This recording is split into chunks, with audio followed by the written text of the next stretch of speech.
by being able to hold her anger even when provoked. Teacher Hanny shows her personal quality of letter A, fairness, letter B, compassion, letter C, cooperativeness, or letter D, emotional stability. What is our choice?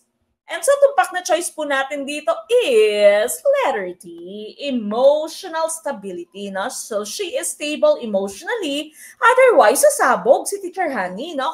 Kung tayo po si Teacher Honey, baka nasabunutan na natin yung nagpo-provoke sa atin. Diba? Nakurot na natin, nasampal na natin. Nako, salet po.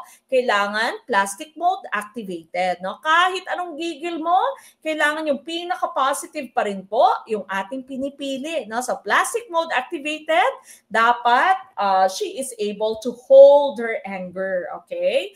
Kahit na kinakanti na siya, no? Ginigigil na talaga siya, wala, okay? Smile pa rin si Teacher Honey, alright? Now, the rest of our choices, these are all positive din, positive attributes. So whenever you say fairness, wala kang favoritism. Compassion, you're able to feel for other people, no? Kapag merong nangyaring hindi maganda sa isang tao, naaawa ka, tutulong ka kung pwede kang tumulong. Cooperativeness, of course, you are able to collab with other people.